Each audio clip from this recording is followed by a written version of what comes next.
Bom dia, boa tarde, boa noite. Nós somos estudantes de Direito da Universidade Federal de Mato Grosso do Sul. E neste vídeo, nós iremos fazer uma breve explicação sobre os textos disponibilizados na disciplina de Responsabilidade Civil. O grupo é composto pelo Carlos Bonini, Fernanda Luiza, Matheus Nicoletti, Vitor Amade e Vinícius Soato. Sumário. O primeiro texto que será abordado é sobre o tema de reparação de danos e função preventiva da responsabilidade civil, parâmetros para o ressarcimento de despesas preventivas ao dano. O segundo texto é sobre a análise epistemológica da responsabilidade civil na contemporaneidade. Já o terceiro texto expõe sobre a função punitiva da responsabilidade civil no direito brasileiro, uma proposta de investigação empírica. O quarto texto disserta em relação às funções reconstitutiva e punitiva da responsabilidade civil, proposta de reforma do Código Civil português. O último texto expõe sobre a moralidade e risco, fundamentos do princípio da precaução e desafios para a da responsabilidade civil. Como já foi mencionado, o primeiro texto aborda o tema de reparação de danos e função preventiva da responsabilidade civil, no que se refere aos parâmetros para o ressarcimento de despesas preventivas ao dano.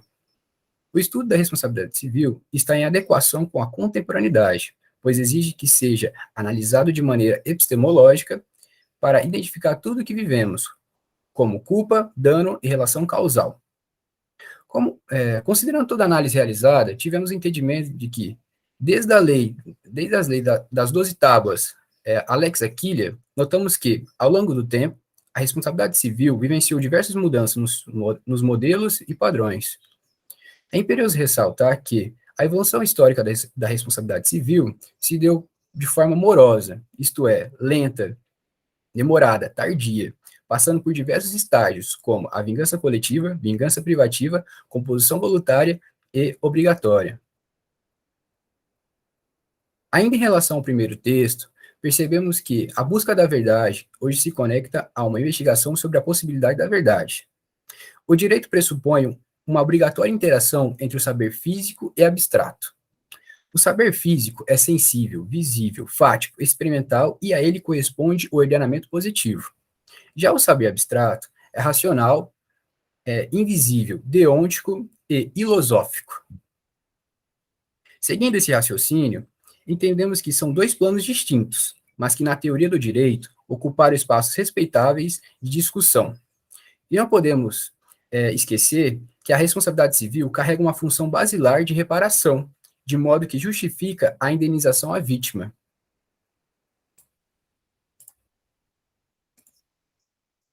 No âmbito do direito, que a responsabilidade civil ela está servindo para tutelar as relações sociais e os danos eventuais ocasionados dessa relação social. Nesse sentido, a gente pode destacar que começaram a ter novas formas de danos que antes não eram abrangidas. Nesse sentido, podemos destacar o abandono afetivo, a perda do tempo útil, o dano estético. E nesse contexto todo, a gente pode ver que doutrinadores começam ainda a falar de uma responsabilidade civil sem o dano, onde a culpa, além de ser inexistente, além de ser objetiva, pode também atribuir de uma forma direta sem o caráter do dano. Nesse sentido, a gente destaca que atualmente a responsabilidade civil está passando por um momento de reconstrução, onde seus elementos tradicionais, antes vistos como básicos para a formação da responsabilidade civil, estão sendo debatidos. Esses elementos, claro, sendo a conduta, o dano e a causalidade. Continuando, nesse contexto que daqueles que defendem a responsabilidade civil sem a ocorrência de dano, eles destacam que a função preventiva da responsabilidade civil como um elemento essencial. E, sendo assim, a responsabilidade civil como tendo a responsabilidade de ter uma função preventiva e educacional, a responsabilidade sem o dano é completamente abrangida, é completamente aceita. Entretanto, outros acabam alegando de ser uma forma controversa, eis que, historicamente, o dano é tido como imprescindível para deflagrar o dever de indeniizar. Nesse sentido, eles defendem que a função preventiva da responsabilidade civil está no caráter educacional, ou seja, aquele que cometeu o dano, ele será obrigado a ressarcir aquele que ele foi o ofendido, no caso. De modo que os demais, vendo a função que ele teve que ressarcir, terão maior diligência, maior cuidado para não cometer o dano.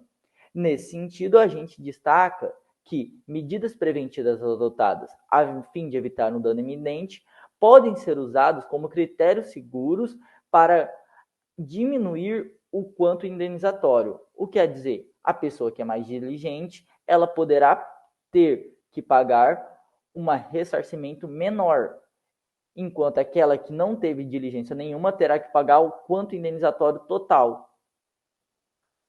Então, portanto, a gente pode falar que na evolução da responsabilidade civil não pode significar o abandono de seus elementos essenciais, ou quanto muito sua aplicação desarruada de forma a desnaturar sua atuação, e pior, prejudicar o cumprimento dessa função. Por mais que a grande parte da doutrina defenda que pode sim, por mais que uma pequena parte da doutrina defenda que pode existir a responsabilidade civil sem dano, a grande maioria ela ousa ainda a salientar que é imprescindível a existência de dano para a configuração da responsabilidade civil. Nesse sentido, destaca-se que o dano, a causalidade e o nexo são elementos essenciais, caracterizadores da responsabilidade civil, e aplicá-la ela sem um desses seria uma forma desarruada de utilizar o instituto, descumprindo assim sua função constitucional de ressarcir. Nesse sentido, eles afirmam que a função preventiva da responsabilidade civil está no caráter educacional e não numa responsabilidade civil sem dano. Bom, então, pessoal, dando sequência ao nosso trabalho, né, eu vou trazer para vocês aqui um pouquinho sobre a função punitiva da responsabilidade civil, né, uma proposta de investigação empírica. A gente tem essa noção de que a responsabilidade civil tem um caráter mais reparatório, porém, no fundo, ela também tem a função de punir, de certa forma, e coibir algumas práticas. Ele sabe que se alguém, o pessoal sabe que se fizer algo, vai ser responsabilizado civilmente, né, e aí, de certa forma, será punido, né, dando esse ênfase em punir então. Então, o objetivo dessa corrente de pensamento que traz a função punitiva é de uma forma empírica, ou seja, né, pesquisas empíricas a fim de conhecer a representatividade, bem como a fundamentação da jurisprudência do caráter punitivo da responsabilidade civil, ou seja, ver na prática, no dia a dia do direito, de que forma a responsabilidade civil está sendo usada para efetuar algum tipo de punição para as pessoas, né, no ordenamento jurídico. Um exemplo disso é o caso dos danos morais, que a gente sabe que acontece, quem lesiona e causa danos morais será sim punido por isso, né, de forma de pecúnia, assim, pelo dano que ele causou àquela pessoa. E aí entra, né, o princípio da restituição, que está lá no artigo 994, caput do Código Civil de 2002, que vai dizer que a indenização corresponde à extensão do tamanho do dano. Então, os danos morais não é difícil quantificar, porque é algo abstrato, mas você pode ter danos morais de 20 mil, 30 mil, 40 mil, a depender do que foi causado àquela pessoa, certo? Então, por isso tem essa função de punir, né? Mesmo sendo uma pena em dinheiro, não deixa de ser uma punição, né? E aqui o tópico vai dizer o seguinte, né? O papel punitivo da responsabilidade civil excede o limite entre o direito civil e o penal, né? Uma vez que o direito civil é carregado de interesse privado e o direito penal de interesse público, né? Mesmo assim, de certa forma, mesmo esse caráter privado, é possível, então, utilizar-se da punição, né, do caráter punitivo da responsabilidade civil para conseguir uma melhora, um avanço do ordenamento jurídico brasileiro. Agora o próximo, que a gente vai passar para cá. 9. Das funções reconstitutiva e punitiva da responsabilidade civil. Proposta de reforma de código. Vou parar a gravação aqui. Eu corto. Parar.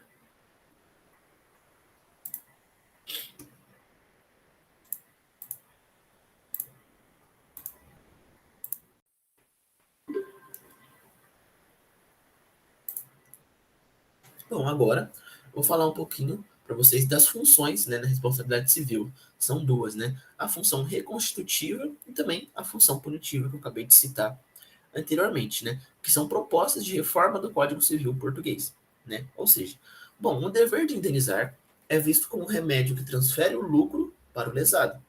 Se tem a busca pela diminuição do dano de uma forma reconstitutiva, visando reparo, foi o que eu havia dito anteriormente, né? Tem esse caráter reparatório. Você vai tentar, de certa forma, compensar o que foi lesado e tentar voltar ao status quo ante, e nem sempre é possível, né? Por isso ocorre a reparação da sua forma integral, né? Que, de certa forma, fique justo o que aconteceu, né? Antigamente, a reparação e a punição constituíam a mesma coisa, né? A mesma resposta à ofensa que foi praticada, ambas juntas, né? Logo, a conduta do agente poderia ser sancionada com um fim diverso da retribuição devida, né? Porém, mais para frente, né, a responsabilidade civil se separa da responsabilidade penal, né? Porque então uma ficou com o dever de punir e outra com o dever de reparar, né? Fazendo-se possível reconhecer a sua existência de fato, responsabilidade civil para cá e penal para lá, né? Então, as exigências da necessidade humana que condicionam os paradigmas do direito, porque era assim que deveria ser feito. Eles queriam algo mais severo, vamos dizer assim, que no caso é o penal, que é a última ratio, que vai ter penas punitivas de liberdade, de restrição de direitos e tal, e uma responsabilidade, não digo mais branda, mas um pouco mais, que nem o caráter a gente viu, mais privado, envolvendo mais pecúnia, envolvendo outro tipo de sanções que não são sanções penais, né? Por isso houve essa separação, né? A punitiva vai estar ao lado do direito e a reconstitutiva ao lado da responsabilidade civil. Porém, como a gente viu no slide anterior, existe por trás ainda da responsabilidade civil um caráter de punir, não tão severamente, porém ele ainda permanece lá, né?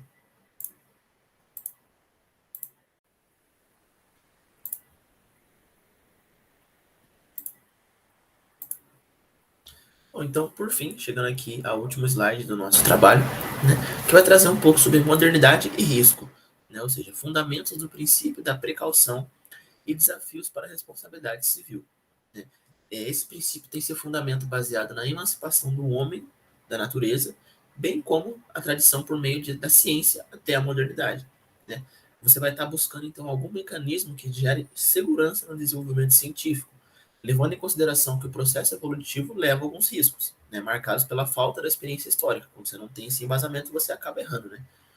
Então, a precaução é entendida como um instrumento gerenciador de riscos fabricados, com medidas destinadas a conciliar o impulso da inovação tecnológica e a segurança do meio ambiente lato sensu. Ou seja, a precaução é tentar, com base em coisas que já aconteceram, com estudos, prevenir, né? Ou seja, antes que aconteça, né? Criar um ambiente seguro para que não aconteça possíveis danos. Por isso, o princípio da precaução, né?